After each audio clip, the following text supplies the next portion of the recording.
And I just finished watching live President Joe Biden give a speech announcing executive orders for more stimulus, and he mentions at the end that more is going to be on the way. Now, I'm going to get you caught up on the latest. This is your breaking news, stimulus check update and stimulus package update. Now, I'm going to be sharing with you the video footage here so you can see it for yourself. But first, I got a question for you.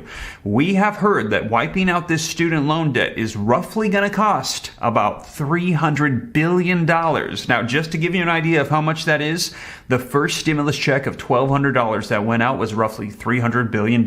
So what do you think is better? Sending out this $10,000 per student loan borrower, wiping it out, or if he would have sent out $1,200 to everybody in the nation for a fourth federal level stimulus check, because that is what it's equating to. Now, we still have $800 billion sitting there. If they're going to be taking this from that, that's going to leave $500 billion. But we also heard that more is going to be on the way. Wait till you see it at the end of this speech. Now, also, we heard this from Senate Majority Leader Chuck Schumer, Pramila Jayapal, head of the Progressive Caucus in the House of Representatives. We've heard this from Bernie Sanders, a lot of them saying these provisions that have been promised, they're going to be coming back. And we've heard that a lot of these are going to be coming right now at midterm elections. But we've also heard some talk about these coming in 2023, them not stopping till they get done. And it might have to happen with a 2023 reconciliation bill, you guys. Now, I'm going to get you caught up on the latest. You're going to see these articles, but take a look. I let you know yesterday that this was coming out, but this morning, look at what the president tweeted.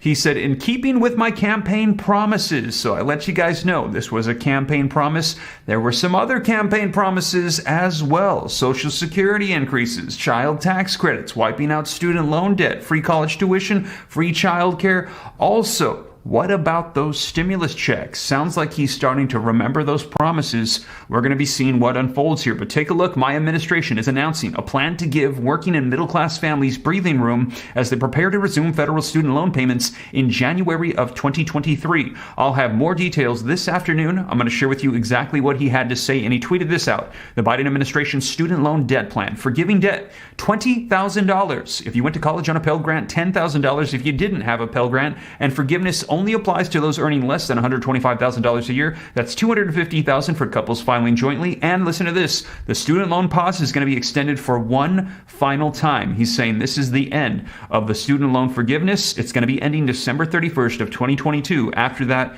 be ready to start paying your loans. And it says payment based on income as well. If you have an undergraduate loan, you can cap repayments at 5% of your monthly income, aka if you bring in $1,000 a month, you have to pay $50 a month on your student loan debt. And you guys, we're hearing that the reason why he's doing this, and instead of doing just broad stimulus checks, sending out specifically first student loan debt is, well, it was a campaign promise, but also he's targeting those votes in the midterm elections. Apparently, they think those are going to be primary ones that are going to help them win. And we're hearing it's working. Take a look, you guys. Biden's approval surges. It rebounds to the highest levels since May. Here's another one. President Biden's approval rating is on the rise, reaching highest percentage since early June. As we're hearing, it's starting to increase. These actions, they're working. And we heard this vocalized by Republicans in the Senate. Republicans admitting this is their plan, to wait till midterm elections, pass a ton of provisions and stimulus, and it's likely going to work. The American people are going to forget that they've been waiting for over 2 years. They're going to forget that all these promises have been unfulfilled, and suddenly they're going to pop up and pass all these things, and they're going to say, hey, let's keep them in power. They're not so bad after all. We're hearing it's working. Let me know your thoughts, you guys. Now, we're going to be diving into the video footage so you can hear it for yourself from the president. And like I said, stick around to the end. He's going to mention free childcare, free college tuition. We've heard others vocalize in the Democratic Party in Congress.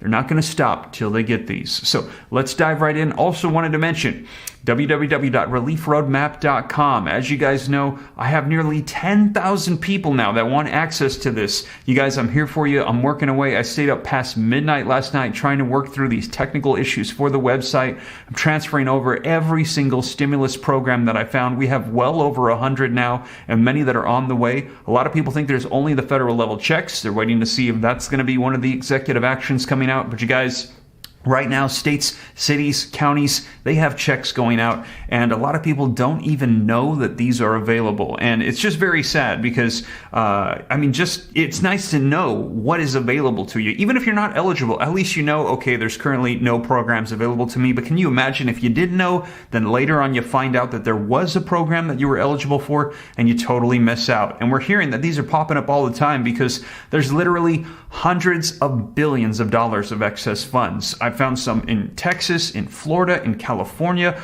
all across the nation. And people say all the time, oh, there's nothing in Texas. And you guys, I found several cities where there have been UBI programs in different cities across the nation. So I'm going to get you caught up on that. Again, if you want to be a part of it and you haven't already added your email, please do so right away because I'm going to have this ready here very soon. www.reliefroadmap.com so you can have access to every stimulus check available across the nation on every level. And with that, though, guys, let's go ahead and dive right in. First, do me a quick favor, smash the like button for the YouTube algorithm. Leave your comments, share this out. If this is your first time here and you want to stay up to date, it's totally free to learn about growing wealth and personal finance. And with that being said, you guys, let's take a look at this speech. Let's dive right into the part where he gets to what's going to be enacted with these executive orders, and we're going to see what's on the way. Let's go ahead and dive right in. Here's what my administration is going to do to provide more breathing room for people so they have less burdened by student debt. And quite frankly, to fix the system itself, which when we came in, we both acknowledged was broken in terms of, anyway. There are three key factors what we're going to do today. First, we've made incredible progress advancing America's economic recovery. We've wound down pandemic relief programs like the ones on unemployment insurance and small businesses. It's time we do the same thing for student loans. Student loan payments pause is going to end. It's going to end December 30. I'm extending to December 31st, 2022, and it's going to end at that time. It's time for the payments to resume. Second, my campaign for president, I made a commitment. That would provide student debt relief, and I'm honoring that commitment today. Using the authority Congress granted the Department of Education, we will forgive $10,000 in outstanding federal student loans. In addition, students who come from low-income families, which allow them to qualify to receive a Pell Grant, will have their debt reduced $20,000. Both of these targeted actions are for families who need it the most. Working and middle-class people hit especially hard during the pandemic, making under $125,000 a year. If you make more than that, you don't qualify. No high-income individual or high-income household on top of the 5%, in the top 5% of incomes, by the way, will benefit from this action, period. In fact, about 90% of the eligible beneficiaries make under $75,000 as family. Here's what that means. If you make under $125,000, you get $10,000 knocked off your student debt. If you make under $125,000 a year and you received a Pell Grant, you'll get an additional $10,000 knocked off that total, for a total of $20,000 relief. 95% of the borrowers can benefit from these actions. That's 43 million people. Of the 43 million, over 60% are Pell Grant recipients. That's 27 million people who will get $20,000 in debt relief. Nearly 45% can have their student debt fully canceled. That's 20 million people who can start getting on with their lives. All this means people can finally crawl out from under that mountain of debt, to get on top of their rent and their utilities, to finally think about buying a home or starting a family or starting a business. And by the way, when this happens, the whole economy is better off. In the coming weeks, the Department of Education will lay out in detail a short and simple form to apply for this relief, along with information when this application process opens. By resuming student loan payments at the same time as we provide targeted relief, we're taking an economically responsible course. And as a consequence, about $50 billion a year will start coming back into the Treasury because of resumption of debt. Independent experts agree that these actions taken together will provide real benefits for families without meaningful effect on inflation. Let's be clear. I hear it all the time. How do we pay for it? We pay for it by what we've done. Last year, we cut the deficit by more than $350 billion. This year, we're on track to cut it by more than $1.7 trillion by the end of this fiscal year, the single largest deficit reduction in a single year in the history of America. And the Inflation Reduction Act is going to cut it by another $300 billion over the next decade because Medicare will be paying less for prescription drugs, and over $1 trillion if you add it out for the next 2 decades. The point is this. There is plenty of deficit reduction to pay for the programs, cumulative deficit reduction to pay for the programs many times over. I will never apologize for helping Americans, working Americans, middle class, especially not to the same folks who voted for a $2 trillion tax cut that mainly benefited the wealthiest Americans and the biggest corporations, that slowed the economy, didn't do a hell of a lot for economic growth, and wasn't paid for, and racked up this enormous deficit. Just as we've never apologized when the federal government forgave almost every single cent of over $700 billion in loans to hundreds of thousands of small businesses across America during the pandemic. No one complained that those loans caused inflation. A lot of these folks in small businesses are working in middle-class families. They needed help. It was the right thing to do. So the outrage over helping working people with student loans, I think, is just simply wrong, dead wrong. Third thing, we're fixing the student loan program system itself. We've talked about this at length. This is really important. We're proposing to make what's called an income-driven repayment plan simple and fair. And here's how. No one with an undergraduate loan today or in the future, whether for community college or a four-year college, will have to pay more than 5% of their discretionary income to repay their loan. That's income after you pay the necessities like housing, food, and the like. You currently pay 10%. We're cutting that in half to 5%. And after you pay your loan for 20 years, your obligation will be fulfilled if it hadn't already been fulfilled, meaning you won't have to pay any more, period. And borrowers whose original balance was less than $12,000, many of whom are community college students, will be done paying just after 10 years. These changes will save more than $1,000 a year on average for the borrower. It's a game changer. We're also fixing what's called, and this has been the bane of driving me crazy when I was out of office, the Public Service Loan Forgiveness Program. Now, this program forgives student loans to encourage those students who have those loans if they go into public service.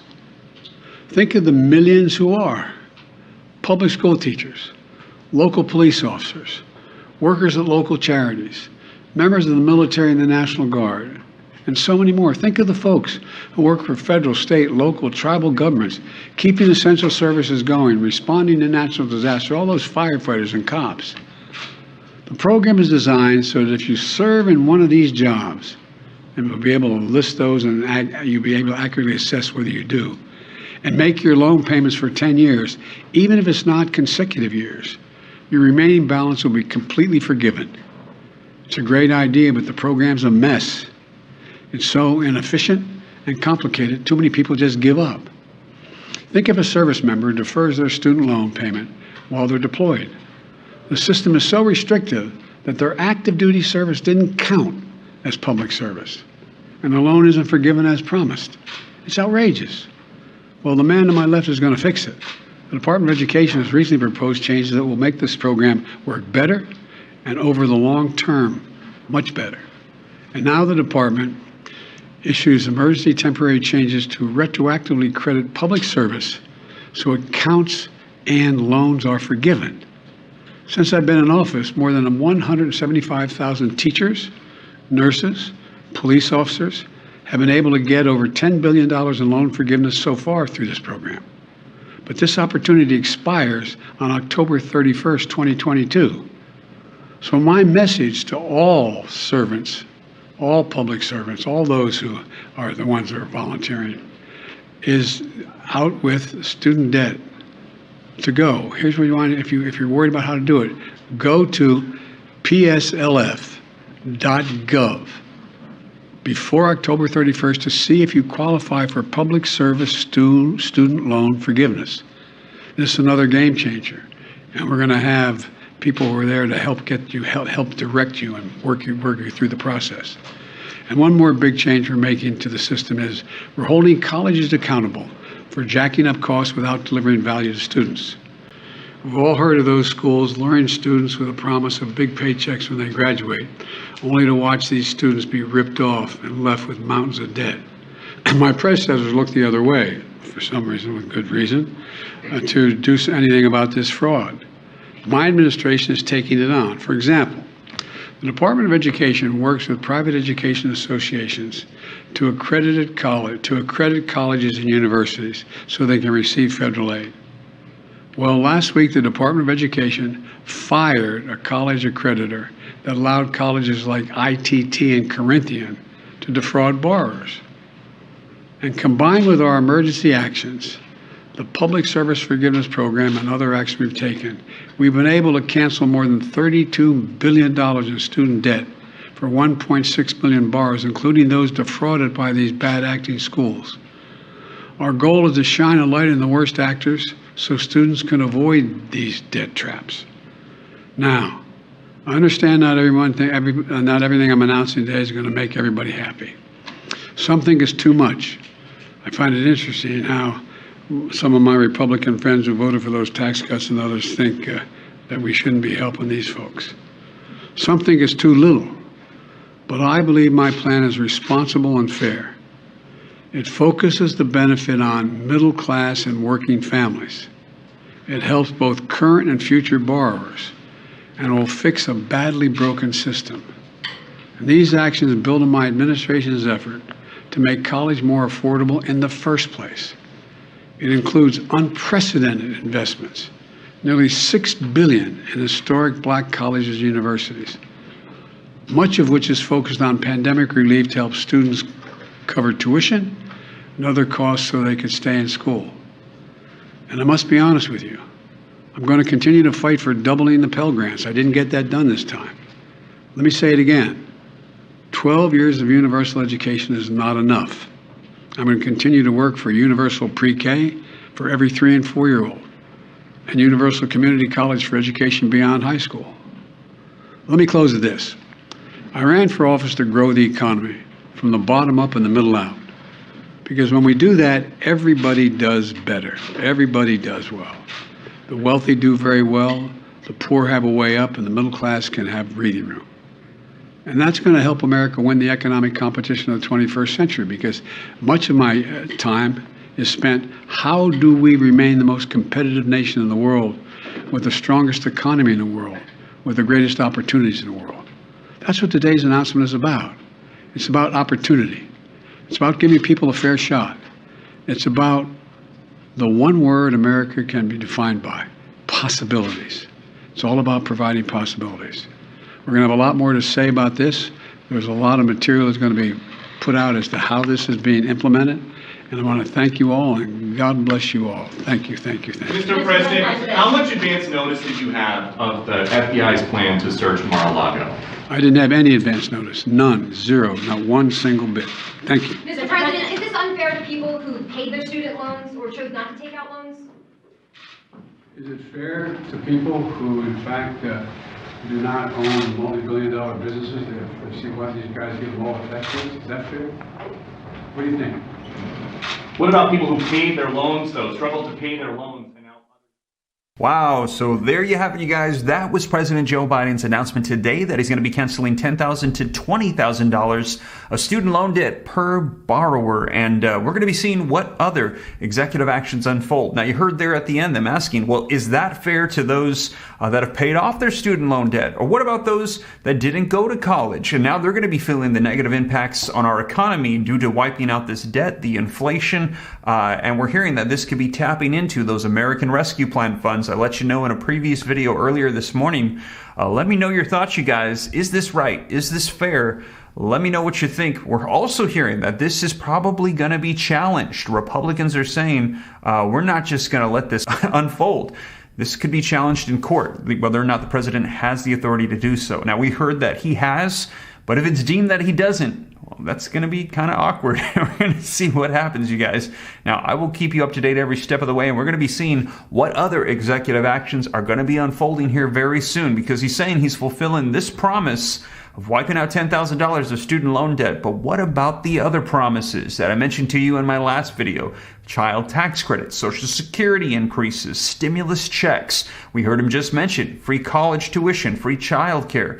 And if I were, say, a politician holding out for the very last minute right before the elections to start doing executive actions, I would probably do them in that order that we're seeing, and then stimulus checks would probably be the big one right before the elections. But we will see, you guys. And also, if they can't figure out how to get these done, we're hearing 2023 right around the corner. They could be doing some more as well. But we will see. Keep you up to date every step of the way. And as always, you guys, thank you so much for joining me. If you made it this far and you haven't already, don't forget to take a quick second, smash the like button for me. Helps out the channel a ton. Thank you so much. Leave your comments, share this out. If you want to stay up to date, totally free. Why not? Hit the subscribe button, turn on the notification bell. Any specific questions for, and if you haven't already, don't forget, add your email at www.reliefroadmap.com to get added to the wait list, as we're going to be releasing the comprehensive list of every single stimulus check across the nation, so you don't miss out on anything. But with that being said, you guys, once again, thank you so much for joining me, and I will catch you in the next one. Take care. God bless.